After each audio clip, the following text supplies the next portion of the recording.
ras-le-bol de toujours payer. Et vous là-haut, hein, qui profitez d'un système, tout est gratuit pour vous et nous on paye pour tout, pour vous nourrir, pour vous loger, pour tout, hein. Voyager à l'œil et nous qu'est-ce qu'on fait? On paye. Et on va encore payer si ça continue. Ras-le-bol, vous nous emmerdez.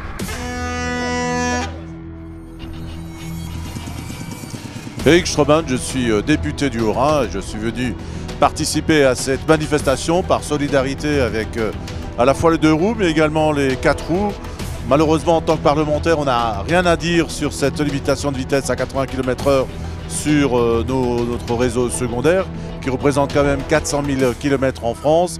La France est un pays rural. Il faut qu'on comprenne aussi qu'un certain nombre de décisions qui sont prises à Paris par des gens qui n'utilisent jamais ce réseau ou qui circulent uniquement avec des chauffeurs ne sont pas acceptables sur le terrain. Et c'est pour cette raison que je suis là. J'avais alerté le gouvernement dès le mois de décembre lorsqu'on a eu les premières informations. Malheureusement, il poursuit dans cette idée stupide. Et d'ailleurs même le président de la République, à un moment donné, pendant la campagne, a dit qu'il était contre les 80 km/h. On voit bien qu'il a changé d'avis. Et comme d'ailleurs sur beaucoup de points, malheureusement, on ne peut pas faire confiance à ce gouvernement.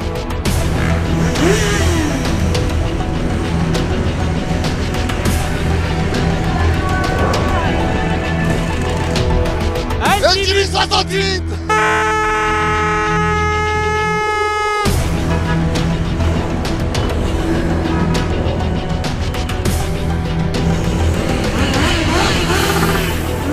Bon, je suis Jean-Patrick Devanne, je suis le président coordinateur de la FFMC 68.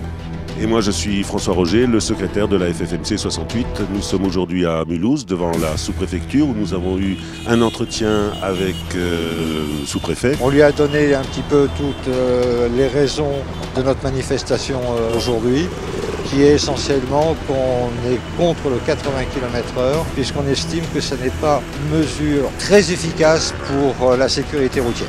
Il y aurait beaucoup d'autres choses à faire. Les investissements qui vont devoir être faits pour mettre cette pratique en place, qui est, au dire du président de la République, que pour 2 ans. Donc on va dépenser de l'argent que pour 2 ans, et avec des résultats qui nous semblent pas du tout à la hauteur du financement. Si ce financement avait servi à d'autres choses, style des rénovations de chaussées qui sont en dégradation complète, on aurait certainement fait beaucoup plus pour la sécurité que de faire une limitation de 10 km/h. Ce que l'on reproche à cette mesure concernant le 80 km/h, c'est en fait la focalisation sur la vitesse, encore la vitesse et toujours la vitesse, comme si c'était le seul et unique facteur d'accident et de décès sur la route, alors qu'en fait il y en a bien d'autres, comme l'état des véhicules, l'état de la route, le problème de l'alcoolisme ou le problème des distracteurs qu'on trouve dans les voitures. De ce fait, nous sommes tout à fait choqués de voir que la chose se réduit, selon le gouvernement, simplement à une histoire de 80 km/h qui sauverait je ne sais combien de vies. Il faut savoir qu'un motard qui perd son permis de conduire, même s'il repasse son permis de conduire, il a de grandes chances de ne pas pouvoir conduire sa moto pendant 2 ans. Donc là, apparemment, la sous-préfecture a été un petit peu surprise. Il nous a dit qu'il ferait remonter les informations, on verra bien ce que ça va donner par la suite. Un autre argument contre cette mesure, c'est évidemment la question du racket routier.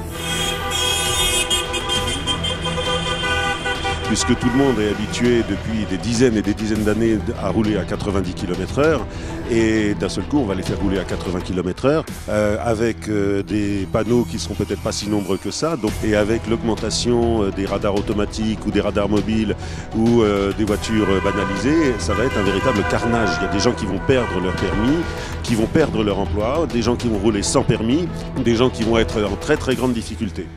Autre élément aussi, c'est le problème des plateformes de livraison, puisque en fait, à partir de ces plateformes, les camionnettes de livraison ont des circuits pour aller livrer soit les magasins, soit les particuliers, et devront revoir ces circuits puisqu'ils ne pourront plus faire autant de livraisons que dans le passé, d'où des retards de livraison, des problèmes de stock chez les commerçants et des problèmes de mécontentement chez les usagers.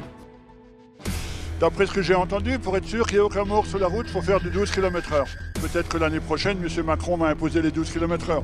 Donc il faut qu'on arrête un peu les bêtises. On est déjà à 90, sachant qu'en Allemagne, on est à 100. Je ne parle même pas de l'autoroute allemande.